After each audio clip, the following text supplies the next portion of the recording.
Welcome back to another episode of Let's Waste All Your Hard-Earned Money on a Shipbox. We started mounting the cherry sensor for the tail shaft speed. I've just prepared the spray booth, so we're ready to hit the back bar. I never thought a black bumper would look half good, but I think it's the right way of going. I think this colour goes with black really well. It's probably because the colour's so bad, it makes black look good. That's what I'm starting to figure out about it. It's come a long way, really. Still not a showpiece, that's for sure, but it does look better than a stock RA60 Celica, in my opinion.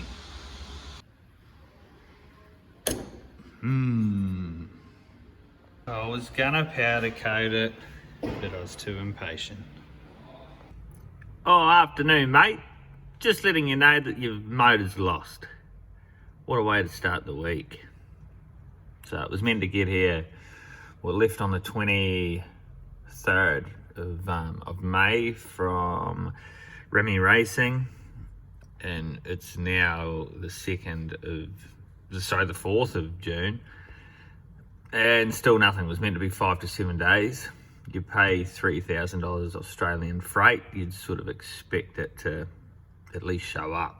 So hopefully they can find it. If they don't find it, it'll be a bit gut-wrenching, but yeah, the joys of building cars. We've used the world's biggest lathe to machine a step in that for an ABS ring, so we've got a front wheel speed. What a machine.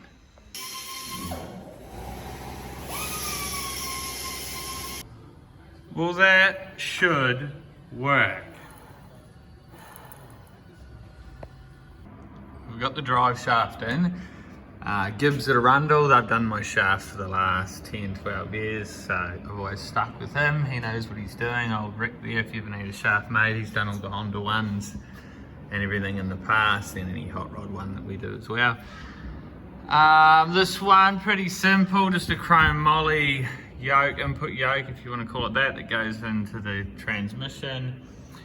And non-greasable uni joints that are a lot stronger because they don't have the hole running through the middle. So all that side of it's good. We've lit all the brakes today, so we've got a brake pedal now as well.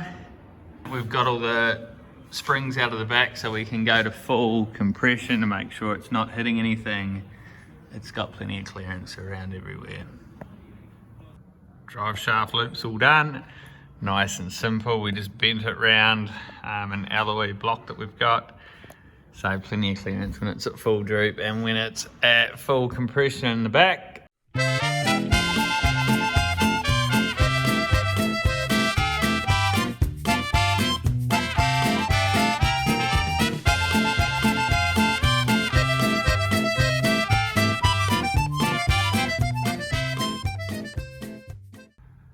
Righto, Wednesday morning.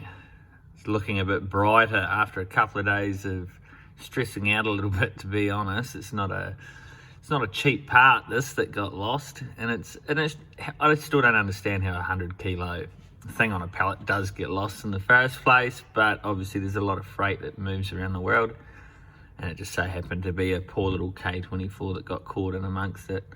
But the freight has been found and will be shipping out this evening, so that's good. So it must still be in the States by the look of it. I don't know.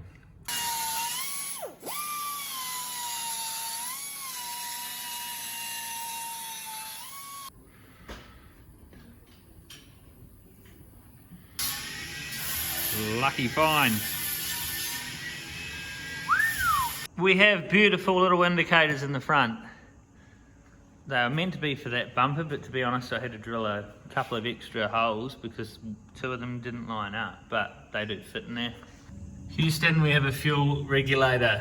We have the return feed ready to go and the inlet into the rail ready to go. Fuel pressure sensor on the side of that, so just a small flex line we're going to make up when we order the next round of AN fittings. This side, we've put the EMAP sensor, so that's exhaust manifold pressure, so that'll let us know sort of what the turbo's up to, if it's running efficiently or if we need to put a bigger one on it. So time will tell there. but we're starting to get a few sensors here and there on the car. Torque converter's on its way too. That's going to get here before the motor that's lost. Exhaust housing's off and everything's gone to get coated AP performance coating up at Meadowbrook. So he reckons just over a week we should have everything back. That's good, but we still don't have a motor because the motor's lost again. Not very happy about that. It's been a bit of a stressful week, to be honest. I don't like stress at the best of times, but shit like that's out of your control and there's nothing you can do, and there is a lot of money at stake and can get a bit messy when it comes to trying to get a refund, I'm going to imagine. It's yeah, I can see the next few days being a bit painful. Let's hope it goes smoothly with Rami Racing. So the turbo itself is a Borg Warner SXZ372, which is just a journal bearing, nothing fancy. It does have a billet compressor wheel.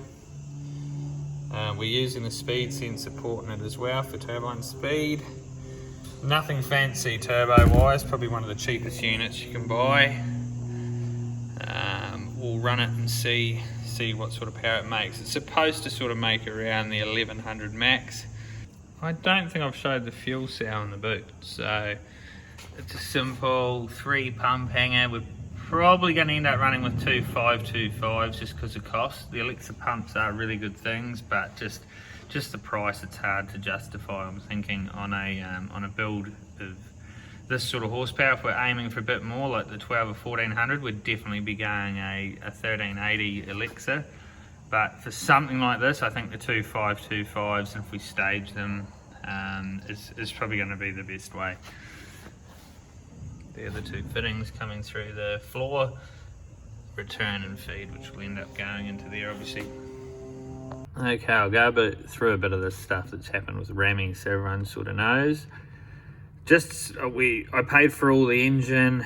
Originally was a short block. They quoted me 600 to ship that. Then I added a 4-piston head, which they bolted on the short block for me. Now, when they invoiced me for that, I paid that as well straight away and assumed they just added a bit more freight on that invoice for the extra weight of the head. Anyway, they were all ready to ship the block, and all of a sudden, it went from 600 US to 1875 US. You can see here I've already paid 600. So I had to pay another 1275 US. After that, I said to them, what? Then I agreed, no worries, shit happens, I'll pay it. So I paid that, just an extension of our phone call. He's really sorry. Freight is something he's not making money on. I probably believe him, to be honest, but you would have thought they'd have a bit better, you know, if it was a few $100s dearer than the 600, I'd understand, but tripling in price got a bit crazy from 2 months down the track. And then the engine will be picked up and the ETA is 5 to 7 days. Now this was on the 19th of May. It got picked up, was picked up on the 19th of May. Just a few questions about cam stuff, and they said, yeah, it comes with all the cams. I wasn't sure. That's when I found out after I'd finished cleaning all the other ones. But that's basically where we're at. Then it went off and sat at an airport for a week. They changed the flight for some reason. The shipping people, R&R couriers, changed the flight.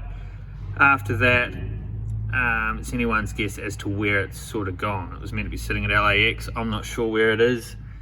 They're not sure. No one's really sure at the moment. So it's just not looking good from this end. But I hope they organised all the shipping. It's all through PayPal, everything I've paid them. So I'm pretty sure PayPal should come to the party. And anything that I can see or look up tells me that until it has been delivered, it is the seller owns it basically. So there should be nothing on me. So it is quite an expensive thing. Like, it's, to be honest with you guys, it's just under sort of 17,000 Australian dollars. So that's why I'm a little bit stressed about it. As long as it all gets paid back, I'm fine. But if it turns into a bit of a shit fight with these guys, then I'll be a bit more upset. So we'll see how they play the game with us, because I know they do ship a lot of engines around the world. They reckon I've never had this before, and I believe them. Unfortunately, it's just happened this time. So wish us all luck is all I can say.